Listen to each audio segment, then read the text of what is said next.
So hey hi guys, welcome to my first study blog. और आज जब से सो के उठी हूँ यार, सुबह से बारिश हो रही है। व्हाट अ मॉर्निंग यार, मुझे तो बहुत अच्छा लग रहा है कि सुबह से बारिश हो रही है और बहुत ही मज़ा आ रहा है। और बारिश यार मुझे लगता है कि हर किसी को पसंद होगी, क्योंकि बारिश आती है तो आपको एक सुकून सा दे जाती है, मेरा ऐसा मानना है। फिर बारिश में नहाने के बाद मैं हो रही थी रेडी, बिकॉज मैं हो रही थी लाइब्रेरी के लिए लेट, क्योंकि बारिश में मैंने पहले बहुत ही मज़े कर लिए थे। फिर मुझे लगी थी भूख, तो मैंने सोचा कि उन्हें मैगी बना ली जाए, क्योंकि आज सुबह से हमने ब्रेकफास्ट में कुछ लिया नहीं था। और फिर मैगी बनाई मैंने, मैगी खाई और फिर मैं रेडी हो रही थी कि रेडी होकर अब निकलना है, बिकॉज रियली मैं बहुत लेट हो चुकी थी। फिर मैं लाइब्रेरी पहुंचने के बाद में तो चाय पी लेते हैं यार, क्योंकि यार बारिश और आप चाय ना पियो हो नहीं सकता यार। फिर मैंने ली वहाँ से चाय, और यहाँ पे थोड़ा गहन अध्ययन करने के बाद, जैसा आप देख रहे हो, कुछ सोच रही थी मैं, सोचती मैंने चाय पी, फिर इसके बाद मैं पहुँच गई लाइब्रेरी। और उसके बाद लाइब्रेरी में मेरा सबसे पहला रूटीन होता है यार कि मैं जाके अपने टेबल को पहले क्लीन करती हूँ, जो भी मेरे इधर उधर के बुक्स होती हैं उनको पहले अरेंज करती हूँ। उसके बाद मैं मेंटेन करती हूँ अपनी एक जर्नल, एक डायरी। और मुझे लगता है ये सबको मेंटेन करनी चाहिए, क्योंकि इसमें मैं पूरे दिन का अपना लिखती हूँ कि मैंने कौन से आर में कौन सी चीज़ें करी थी, लाइक किस घंटे में मैंने क्या काम किया और कितने घंटे मैंने पढ़ाई की, कितने घंटे मैंने वेस्ट किया, कौन सा काम किया।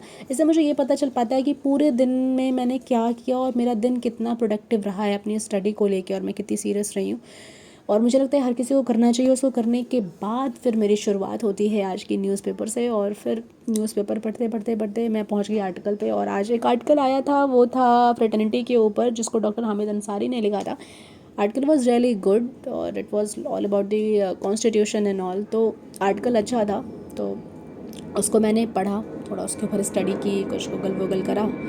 उसके बाद से फिर यार मुझे लगता है कि आर्टिकल पढ़ने से एक और फ़ायदा होता है कि आपकी इंग्लिश में फ्लुएंसी आती है, और दूसरी बात ये है कि आपकी वोकैब अच्छी होती है।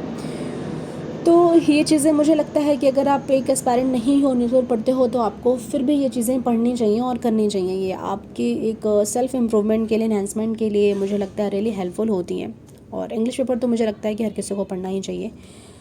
तो बस आर्टिकल पढ़ रही थी, थोड़ा मुझे लगता है कि बहुत ज़्यादा ही मैं सीरियस तरीके से पढ़ रही थी, ठीक है, बट कोई नहीं, ऐसे ही पढ़ाई करनी चाहिए। उसके बाद से फिर पढ़ने के बाद क्या था कि आर्टिकल ख़त्म किया मैंने। फिर यार मेरा कुछ सेशन बचा हुआ था, मुझे हिस्ट्री कंप्लीट करनी थी, अपने रिवीजन करना था, बिकॉज मैंने बहुत टाइम से रिवीजन नहीं किया हुआ था और कुछ टॉपिक्स रह गए थे मेरे, उसको मुझे रिवाइज़ करना था। तो I was searching that topic, और उसके बाद फाइनली मैंने निकाला इंडियन नेशनल कांग्रेस। और मैं आपको बता दूं कि ये टॉपिक इतना लाइक फेवरेट होता है ना सारे एग्जामिनर्स का, वो हर एग्ज़ाम में आपके कोई ना कोई क्वेश्चन इस टॉपिक से बना ही देते हैं। लाइक कांग्रेस का सेशन कब हुआ था, कहाँ हुआ था, कौन से ईयर में हुआ था, या फिर उसमें मेन रोल किसका था, उन्होंने क्या किया था, इस टाइप के बहुत सारे क्वेश्चन आते हैं। और मुझे लगता है हर बच्चे को ना ये चीज़ रट जानी चाहिए, क्योंकि अगर आप चाहते हो कि आपके फुल ऑन फुल मार्क्स आएँ और आपके इस टॉपिक में कुछ भी गलत ना हो यार, तो ये चीज़ें तो आपको रट ही जानी चाहिए। आप कोई से भी एग्ज़ाम में बैठो, जहाँ तक मेरा एक्सपीरियंस रहा है अभी तक, मैं उसके बेसिस पे ये बता सकती हूँ। और उसके बाद से फिर बहुत सारे ऐसे लाइक मूवमेंट्स होते हैं, like peasant movements, tribal movements, ऐसे बहुत सारे मूवमेंट्स होते हैं, और ये भी बहुत इंपॉर्टेंट होते हैं मुझे लगता है। पता नहीं, ट्राइबल तो वैसे भी बहुत ही फेवरेट टॉपिक रहा है यार यूपीएससी का, और हर किसी का जो भी एग्ज़ाम होता है उनके बारे में क्वेश्चन जनरली आस्क ही करते हैं, पूछते ही हैं। तो ये कुछ ऐसे इंपॉर्टेंट टॉपिक्स होते हैं जो आपको पढ़ लेने चाहिए, और मैं भी बस वही कर रही थी। पढ़ तो मैंने पहले ही रखा है, देख रहे हो आप कितनी अपनी बुक रंगीन कर रखी है मैंने, बिकॉज मुझे जो इंपॉर्टेंट लगता है उसको हाईलाइट कर लेती हूँ, फिर उसको 2-3 बार फिर रिवीजन कर लेती हूँ, बस हो जाता है, इतना सा काम होता है।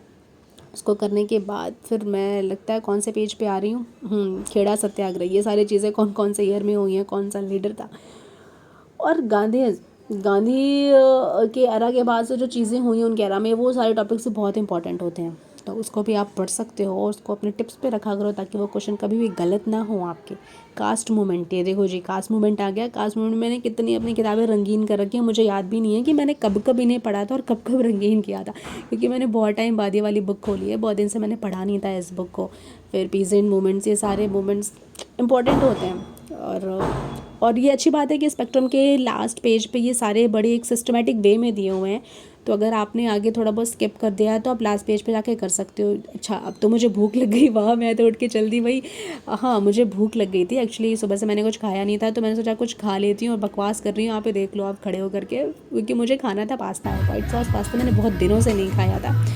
तो see how I am enjoying my pasta. यार मुझे लगता है कि ठीक है, पढ़ने के बाद इतना स्ट्रेस हो गया, थोड़ा म्यूज़िक एंजॉय करते हुए कुछ खा लिया जाए, मूड रिफ्रेश हो जाएगा। तो बस पास्ता वॉज रियली यमी। और मैंने एक ऑर्डर किया था blue iceberg, you can see here, it was also yum, but अच्छा था, बारिश हो रही थी तो इसलिए ज़्यादा नहीं लिया मैंने। फिर क्या, आगे मैं अपना नेक्स्ट सेशन लगाने के लिए, और फिर से मैंने खोला अपना स्पेक्ट्रम, क्योंकि मुझे कुछ करना था, रिवाइज़ वो किया मैंने। उसको ख़त्म करने के बाद मैंने खोला अपना पॉलिटी का नोट्स। आप जैसे देख सकते हो मैंने यार बड़ी मेहनत से ये नोट्स बनाई थी यार, बहुत सारे लेक्चर्स, वीडियोस, लक्ष्मीकांत इन सबसे लेकर के बनाई थी। और देखो जी, हो गया हमारा टाइम ऑफ, क्योंकि अब बज चुके हैं रात के 11, और 11 बजे तक लाइब्रेरी में मैं थी। अब मुझे निकलना है अपने घर।